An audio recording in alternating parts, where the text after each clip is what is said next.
આજે દેશભરમાં 80મા સ્વાતંત્ર્ય પર્વની ઉજવણી કરવામાં આવી રહી છે, ત્યારે તળાજા શહેર પણ દેશભક્તિના રંગે રંગાયું હતું. તળાજા નગરપાલિકા દ્વારા વ્યાયામશાળા ખાતે ભવ્ય સ્વાતંત્ર્ય પર્વની ઉજવણીનું આયોજન કરવામાં આવ્યું હતું. આ કાર્યક્રમમાં નગરપાલિકા પ્રમુખ હેતલબેન રાઠોડના હસ્તે રાષ્ટ્રધ્વજ ફરકાવવામાં આવ્યો હતો. ધ્વજવંદન બાદ રાષ્ટ્રગાન સાથે સમગ્ર વાતાવરણ દેશભક્તિમય બની ગયું હતું. આ દરમિયાન નાની બાળાઓ દ્વારા દેશભક્તિના ગીતો પર સુંદર અભિનય રજૂ કરવામાં આવ્યો હતો, જેને સૌએ ઉત્સાહભેર વધાવ્યો હતો.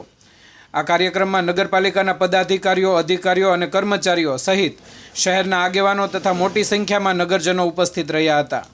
ભારત માતા કી જય અને વંદે માતરમના જયનાદથી સમગ્ર વ્યાયામશાળા પરિસર ગુંજી ઉઠ્યું હતું અને સૌએ રાષ્ટ્રપ્રેમ તથા દેશની એકતા અને અખંડિતતાનો સંદેશ આપ્યો હતો. તળાજા નગરજનોને 15મી ઓગસ્ટ 2026 80મા સ્વતંત્રતા દિવસની શુભેચ્છા આપું છું. મિત્રો, અત્યારે સમગ્ર દેશમાં આઝાદીના અમૃત મહોત્સવની ઉજવણી ચાલી રહી છે. આપણે આપણી સ્વતંત્રતા માટે એ શહીદોના, વીરોના, વીરાંગનાઓના ઋણી છીએ, જેમણે આપણી આવતીકાલ માટે પોતાની આજ ગુમાવી દીધી. આપણી માતૃભૂમિને પણ હું વંદન કરું છું, જેણે ઘણા બહાદુરો, વીરોને જન્મ આપ્યો છે. આ તમામ વીરોને હું સતત નમન કરું છું.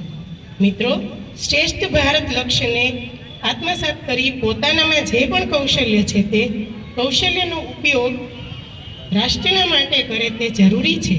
આ કૌશલ્યને જાળવી રાખી તેમાં વખતો વખત સુધારાની પણ જરૂર છે.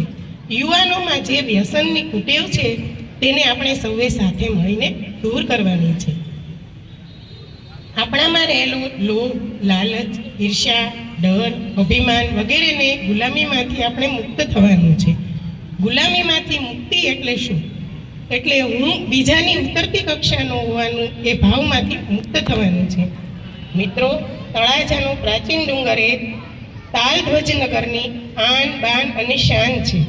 આ ડુંગર પર આવેલ વિવિધ ધાર્મિક રાજ્યો, ધાર્મિક સ્થળો તળાજાની ધાર્મિક અને આધ્યાત્મિક ચેતનાનું નેતૃત્વ કરે છે. તો સાથે સાથે આ ડુંગર પર ઐતિહાસિક એભલ મંડપ આવેલ છે, જ્યાં વીર એભલજીવાળાએ 999 દીકરીઓ સમૂહ લગ્નનું આયોજન કરાયું હતું. આ તમામ સ્થળોએ તળાજાની અસ્મિતાનું નેતૃત્વ કરે છે. તળાજાના કાંઠે આવેલ શેત્રુંજી નદી એ તળાજાની આર્થિક પ્રગતિમાં આગવું યોગદાન આપે છે. આ તમામ વારસાના જતનની જવાબદારી આપણી છે. મિત્રો, આપણા રાષ્ટ્રની એકતા અને અખંડિતતા માટે કામ કરશું. દેશ જ્યારે આઝાદીના અમૃતકાળ ઉજવી રહ્યો હોય ત્યારે આપણા સૌની એ જવાબદારી છે કે નાત, જાત, ઊંચ નીચના તમામ બંધનોને દૂર કરી એક ભારતીય હોવાના ભાવને કેળવવાનો છે. નગરજનોને મારી નમ્ર વિનંતી છે કે નગરપાલિકાનો વેરો સમયસર ભરે, જેથી નાગરિકને લક્ષી સુધારા થઈ શકે તેમજ વિકાસ માટે વધુ ગ્રાન્ટ મેળવી શકાય. નગરપાલિકાનો ડોર ટુ ડોર વેસ્ટ કલેક્શનનો ગાડી કચરો લેવા આવે છે ત્યારે તેમને સૂકો અને ભીનો કચરો અલગ આપીએ. આપણી આસપાસ જ્યાં પણ ખુલ્લી જગ્યા મળે ત્યાં શક્ય હોય તો વૃક્ષો વાવી તેનું જતન કરીએ. શહેરમાં મુખ્ય માર્ગની સફાઈ જાળવી રાખવા વેપારી મિત્રોને મારી ખાસ વિનંતી છે કે કચરો રસ્તા પર ન નાખી ડસ્ટબિનમાં નાખવો, પાણીનો બગાડ ન કરીએ અને તેનો કરકસરપૂર્વક ઉપયોગ કરીએ.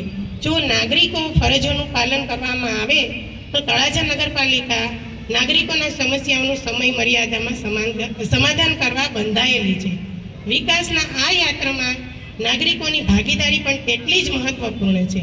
અંતમાં હું ફરી એક વખત દેશની આઝાદી માટે પોતાના પ્રાણની આહુતિ આપનાર વીરાંગનાઓ અને વીરોને નમન કરું છું અને આપ સૌ આ કાર્યક્રમમાં હાજર રહ્યા તે બદલ આપનો ખૂબ ખૂબ આભાર માનું છું. જય હિન્દ, જય ભારત, વંદે.